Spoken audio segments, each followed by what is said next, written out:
Assalamualaikum warahmatullahi wabarakatuh. Bismillahirrahmanirrahim. Alhamdulillahirabbil alamin. Wa bihi nasta'in ala umuri dunya waddin. Wassalatu wassalamu ala asyrafil anbiya'i wal mursalin sayyidina Muhammadin wa ala alihi wa ashabihi ajmain, amma ba'du.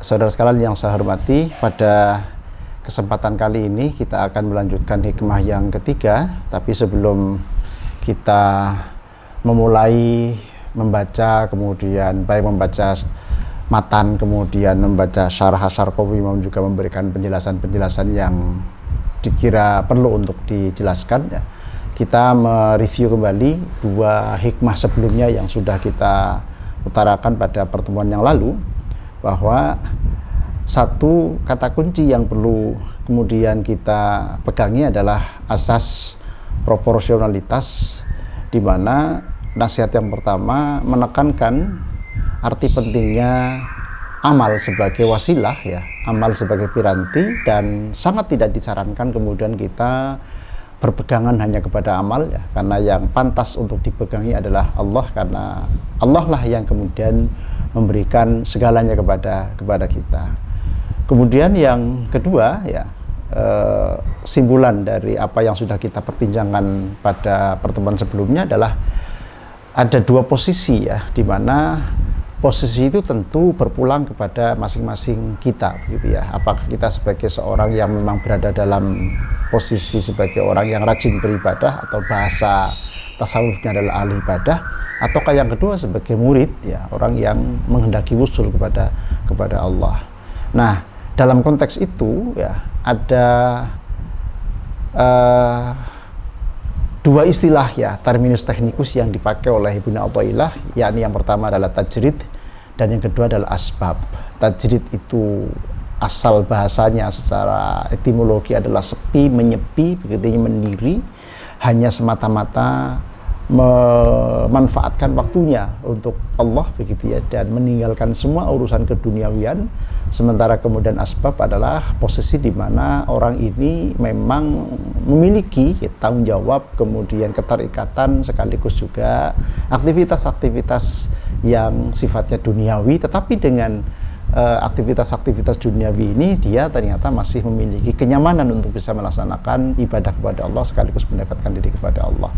Sehingga pesan dari yang kedua adalah ketika posisinya adalah dalam posisi asbab, ya sudah dinikmati dan dijalani, jangan kemudian tergoda untuk beralih kepada tajrid, ya, karena itu ada implikasi syahwat yang samar, atau syahwat yang tersembunyi. Kemudian kalau sudah memang ditetapkan oleh Allah dalam posisi yang tajrid, ya tidak usah kemudian tertarik untuk urusan-urusan duniawi, karena itu derajatnya menjadi menurun.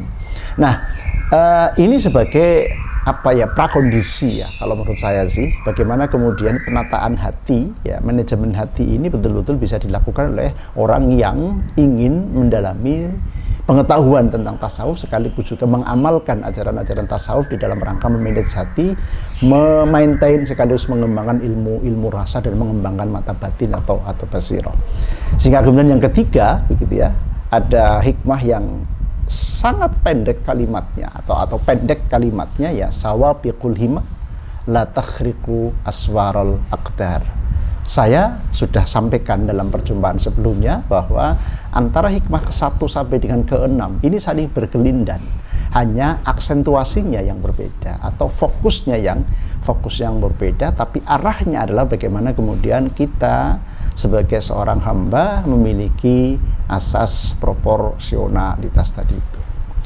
Sawabiqul himam, saya terjemahkan dulu. Sawabiqul himam utawi bantere piro-piro sejo, atau bantere piro-piro karep, atau bantere piro-piro cita-cita, begitu ya, atau usaha, begitu ya. Iku la takhriqu, ora iso nembus apa sawabiqul himam aswarul aqdari ing piro-piro dindinge, atau ing piro-piro pagere takdir. Jadi betapapun usaha atau cita-cita yang begitu tinggi, ya, upaya yang sedemikian keras, begitu ya, bahkan tak kenal henti, begitu ya, itu ternyata tidak mampu menembus dinding takdir. Tetapi ini tidak boleh dipahami sebagai bentuk fatalisme ya. Tidak boleh dipahami bahwa tidak usah usaha, tidak usah kemudian punya planning begitu ya. Tidak begitu. Ini dimaksudkan untuk memberikan satu bekal batiniah kepada kita sekalian bahwa begitu ya, hak prerogatif Allah itu nyata. Allah punya otoritas tunggal, punya prerogatif tunggal, sekaligus punya ati kodrati tunggal di dalam menentukan nasib dari siapapun para makhluknya, termasuk tentu kita-kita ini. Sehingga semua orang itu punya takdirnya sendiri-sendiri. Setiap orang itu punya nasibnya sendiri-sendiri atau jalan hidupnya sendiri-sendiri. Yang kemudian tidak boleh begitu ya. Ketika ada seseorang lebih baik, seolah-olah ya kehidupannya kita kemudian iri untuk kemudian segera meniru agar bisa seperti orang yang kita lihat tadi itu. Nah, sekali lagi, masing-masing orang itu punya jalan hidupnya, masing-masing orang itu punya takdirnya. Nah, karena takdir ini tidak ada satupun makhluk yang mengetahui, ya, maka disitulah letaknya urgensi sebuah usaha. Disitulah letak pentingnya sebuah usaha. Saudara sekalian yang saya hormati, jadi saya ingin bandingkan teks dari Ibnu Athaillah sebagai pengikut ya atau pendiseminasi ya tarekat Sadziliyah. Saya ingin bandingkan dengan gurunya. Ada sebuah karya ya mengenai Abu Hasan Asy-Syadzili atau tarekatnya Abu Hasan Asy-Syadzili ya, ditulis di dalam buku berjudul Al-Mafakhir Al-Aliyah fil Ma'athir Asy-Syadziliyah. Bunyinya begini, idza aratta an tanzura ila Allahi bi basiratil imani wal iqani daiman fakun lini amillahi syakiran wa bi qadaihi radiyan. Idza aratta an tanzura ila Allahi ya bi basiratil imani wal iqani daiman, ketika kalian ingin mendapatkan anugerah ru'yatullah begitu ya, dengan basirahnya iman dan keyakinan selamanya. Ini terjemahan tafsiriyah dari kalimat tadi, idza aradta an tanzura ila Allahi basiratil imani wal iqani daiman. Kata Abu Hasan Asy-Syadzili resepnya itu hanya dua. Fakun, jadilah kalian lini amillahi syakiron, jadilah kalian orang yang pandai mensyukuri apapun nikmat yang dianugerahkan Allah kepada kalian. Fakun mongko ono sapa sira lini amillahi maring pirang-pirang nikmate Gusti Allah, ana iku syakiran wong kang syukur. Wa bi qadaihi ay fakun bi qadaihi, itu atofnya tadi. Wa bi qadaihi lan kelawan pira-pira pestene Gusti Allah, ana iku radiyan wong kang ridho. Nah, qadha di sini ya, itu istilah lain dari kepastian atau dari takdir tadi itu. Yang tidak ada satupun kita makhluk yang mampu menguak takdir gitu ya, yang mampu mengetahui ya takdir, itu tidak ada satupun dari kita, sehingga syariat itu memerintahkan kepada kita untuk melakukan ikhtiar, melakukan usaha. Nah, oleh karena itu begitu ya, agar kita tidak mengandalkan atau agar kita tidak terlalu mengandalkan usaha, seolah-olah itu semua hidup dianggap sebagai sesuatu yang linier gitu ya. Seolah-olah hidup itu 2 tambah 2 itu pasti 4. Ternyata tidak gitu ya. Karena nanti di dalam hikmah yang berikutnya ya, Ibnu Athaillah akan memberikan nasihat yang sangat luar biasa bahwa Allah itu zat memberi ijabah kepada apapun yang diminta oleh hambanya. Tetapi ijabahnya itu ya, Allah yang maha tahu bentuk pemberiannya itu apa, sekaligus kapan pemberiannya, waktunya yang tepat untuk si peminta ini juga Allah yang maha tahu. Jadi kita bukan minta A lalu tiba-tiba dikasih A oleh Allah, minta B dikasih B oleh Allah. Saat yang kita minta sekarang langsung dikasihkan sekarang, tidak seperti itu. Ini nanti di dalam hikmah yang berikutnya. Saya ingin kembali kepada apa yang saya sampaikan, metode intertekstualitas itu, membandingkan teks dengan teks yang lain, atau membaca satu teks dibandingkan dengan teks yang lain ya, kaitannya dengan takdir tadi itu. La takhriqu aswarul aqdar, seberapa cepat, seberapa kokoh, seberapa kuat himmah ya, sekaligus ikhtiar yang dimiliki oleh seorang hamba tadi itu ternyata tidak akan mampu membedah begitu ya pagar atau dinding takdir. Ini sekali lagi menjadi sebuah bekal ya kepada kita sekalian bahwa lagi-lagi ya yang namanya proporsionalitas itu penting, sesuai dengan proporsinya. Ikhtiar wajib kita lakukan, lalu tawakal kepada Allah itu juga wajib juga kita lakukan, karena Allah lah yang maha mengetahui sekaligus maha memberi kepada siapapun yang memintanya. Saudara sekalian, untuk melegitimasi apa yang tadi saya sampaikan ya, uraian dari hasil bacaan tentunya sekaligus juga hasil bandingan terhadap karya Al-Mafakhir Al-Aliyah tadi ya, sebagai pembanding tadi antara sama-sama Syadziliyah tadi itu, saya ingin bacakan syarah dari Asy-Syarqawi tadi itu. Hadhil hikmatu utawi ikilah hikmah, artinya hikmah yang ketiga ini iku katakli kaya dene alasan, kaya dene apa argumen ya, kaya dene alasan lima maring barang qablah kang tetep sadurunge ma watuslihulan sesuai gitu ya. Aidon halemaneh lima maring barang ba'da kang sakwuse hikmah. Artinya apa? Jadi sawabikul himam la takhriqu aswarul aqdar ini adalah menjadi penjembatan atau jembatan penghubung antara hikmah pertama ya, tidak disarankannya seorang hamba ini hanya bergantung kepada amal ya, tapi bergantunglah kepada Allah begitu. Lalu juga ya hikmah yang kedua bahwa keinginan untuk berpindah kepada tajrid pada saat dia ini masih nyaman dalam zona asbab itu termasuk ya, atau itu menyimpan potensi syahwat yang tersimpan atau syahwat yang samar, syahwat khafiyah. Sebaliknya berpindahnya atau keinginan untuk berpindah dari asbab ke tajrid begitu ya, atau keinginan untuk berpindah ya, atau tergoda untuk berpindah dari tajrid ke asbab, ini merupakan bentuk degradasi atau penurunan kualitas makom ya, atau penurunan kualitas derajat di sisi Allah ya. Maka kata-kata hikmah yang ketiga sawabikul himam la takhriqu aswarul aqdar ini menjadi jembatan penghubung tadi itu. Nah, oleh karena itu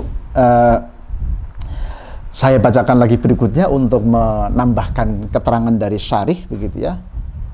Ka'annahu seolah-olah ya, ka'annahu kaya-kaya utawi kaya-kaya sak temene utawi musannaf iku kolang ndika sapa musannaf. Jadi seolah-olah Ibnu Athaillah mengatakan begini. Iradatuka ayyuhal muridu khilafu ma aradahu maulaka la tujdi naf'an.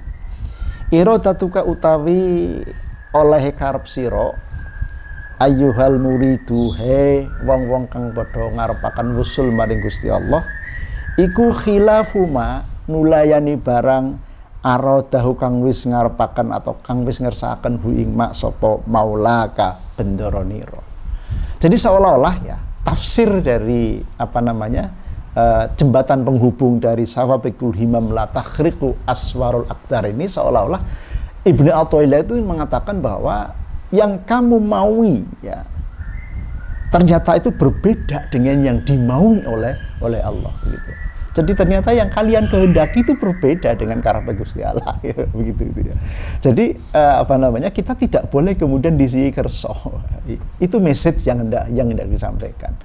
Artinya apa? Sekali lagi keseimbangan atau equilibrium begitu ya antara ikhtiar, antara usaha dengan keberhasilan yang itu kemudian kita serahkan sepenuhnya kepada Allah yang zat adi kodrati, itu menjadi sebuah keniscayaan bagi kita sebagai seorang hamba. Tetapi bukan berarti kemudian kita di dalam melaksanakan aktivitas duniawi itu asal-asalan, itu juga tidak gitu ya. Maksud saya begini, sawabikul himam la takhriqu aswarul aqdar sebagai jembatan penghubung antara hikmah pertama dan kedua begitu ya. Maka sejatinya ini memberikan satu dorongan yang sangat kuat bahwa kita mesti harus well organized gitu ya. Kalau dalam bahasa orang sekarang itu how to plan, how to execute, dan how to get gitu ya. Jadi ada tiga sisi sekaligus yang mesti harus well organized. Dalam melaksanakan perencanaan ya, kita hidup ya, ini tentu tidak boleh kemudian asal-asalan gitu ya. Karena bagaimanapun semua kita ini pengen maju, semua kita pengen berhasil, semua kita pengen ada peningkatan ya peningkatan kualitas kehidupannya, ya peningkatan status dirinya. Artinya kiprahnya di dalam di tengah-tengah masyarakat juga tentu harus mengalami peningkatan. Nah, untuk semua itu apalagi bagi kita yang menjalankan profesi ya, sebagai apakah itu sebagai businessman, apakah sebagai programmer, apakah sebagai ASN ya, di struktural maupun fungsional, maka siklus tentang how to plan, how to execute, dan how to get itu menjadi sangat penting. Bahkan nanti di akhir setelah setelah 20-an ya, saya lupa ingat apakah 23 ataukah 32 atau di bawah 30 ya, saya lupa urutannya. Ada kalimat dari Ibnu Athaillah, man asyraqat bidayatuhu asyraqat nihayatuhu. Barang siapa yang cemerlang di awal, maka akan cemerlang di akhir. Ini juga menjadi satu sinyalemen penting betapa hidup ini juga harus well organized. Tidak boleh asal-asalan, tidak boleh kemudian sakarepe begitu ya. Nah, dengan well organized ini, maka kita bisa memanage dengan baik. Kapan saatnya kita harus punya tanggung jawab terhadap keluarga? Kapan kita punya waktu yang sudah seharusnya untuk tanggung jawab profesi ataupun pekerjaan kita? Kapan kemudian kita punya tanggung jawab untuk kemudian munajat kepada Allah, mendekatkan diri kepada Allah. Jadi, lagi-lagi ya, kita kembali kepada syarah ya.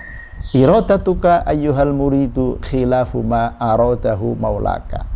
Oleh karena itu ya, karena keinginan kita ini ternyata berbeda dengan kehendak maula ya, atau kehendak Tuhan kita, atau kehendak sesembahan kita itu, maka la tujdi naf'an, maka otomatis apa yang dilakukan itu tidak akan tidak akan memberikan manfaat gitu ya. Artinya overdosis ya, begitu di dalam kita punya himmah, sekaligus ketika kita punya rencana, sekaligus ketika kita punya ikhtiar gitu ya, lalu hanya sekedar menempatkan segala-galanya ikhtiar itu tanpa ada ketawakalan, tanpa ada berserah diri kepada Allah, maka itu sebuah kekeliruan. Nah, oleh karena itu nanti di dalam sesi keempat atau hikmah yang keempat, kita akan temukan lagi ya nasihat yang menurut saya juga sangat arif, bagaimana Ibnu Athaillah ini menggunakan kalimat arif nafsaka minat tadbiri. Nanti dalam segmen berikutnya akan kita ulas. Saudara sekalian yang saya hormati, saya ingin kembali kepada jembatan penghubung tadi ya. Di hikmah yang ketiga ini, sawabikul himam la takhriqu aswarul aqdar. Sekali lagi ya, ini menjadi sebuah bekal kepada kita sekalian, bahwa kata kunci yang tadi saya katakan pertama, proporsionalitas. Bagaimana kita berusaha, bagaimana kita well organized, bagaimana kemudian kita punya planning begitu ya, yang baik begitu. Kita juga kemudian melakukan semacam skenario planning ya, dalam bahasa manajemen sekarang begitu. Ada plan A, ada plan B, plan C, itu biasa di dalam, apalagi kalau kita kemudian terlibat di dalam pengembangan organisasi begitu ya. Maka apa yang kita lakukan tadi dengan well organized tadi itu, how to plan-nya juga bagus. Maka tidak boleh kemudian kita hanya mengandalkan kepada planning sekaligus juga execute-nya ya, tapi kita juga harus kemudian ridho begitu ya, atau memiliki ketawakalan yang sangat tinggi. Endingnya apa, saudara sekalian yang saya hormati? Kalau kebetulan usaha kita ini berhasil begitu ya, maka kita tidak akan cepat menjadi orang yang takabur. Seolah-olah keberhasilan itu karena usaha kita yang sangat keras. Orang lain nggak berhasil ya karena nggak usaha yang keras misalnya. Kita tidak mudah terjebak di dalam ketakaburan ketika apa yang kita upayakan, apa yang kita usahakan ini berhasil dengan baik.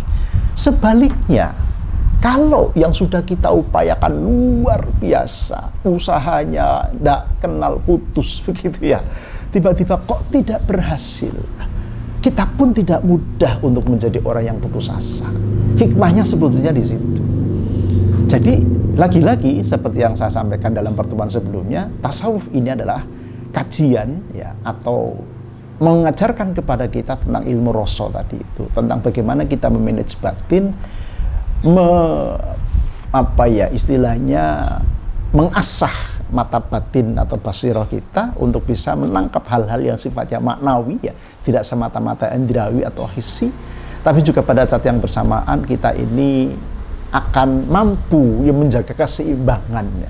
Pada saat kapan kita mesti harus berusaha keras, lalu juga pada saat kapan ya kita kemudian juga harus senantiasa berserah diri agar kemudian ketika berhasil upaya kita tidak mudah menjadi orang yang takabur. Sebaliknya ketika kemudian gagal, kita pun tidak mudah untuk menjadi orang yang putus asa, apalagi kemudian ya tadi putus asa tadi itu kan, menjadi orang yang lokro, tidak lagi semangat hidup, tidak mudah move on dan seterusnya dan seterusnya. Saya kira ini yang bisa saya sampaikan sebagai bagian atau hikmah yang ketiga, yang tentu ada continuity begitu, ada keberlanjutan karena memang masih satu tema dari hikmah yang pertama, yakni min alamatil i'timadi ala lamal nuqsanur raja inda wujudul zalal. Yang kedua, iradatuka at-tajrida ma'a iqamatillahi iyyaka fil asbab minasyahwatil khafiyah wa iradatuka al-asbaba ma'a iqamatillahi iyyaka fil tajridi atau fit tajridi inhitatun anil himmatil aliyah. Kemudian yang sekarang tadi kita bahas adalah yang ketiga, sawabiqul himami la takhriqu aswarul aqdari. Demikian, assalamualaikum warahmatullahi wabarakatuh.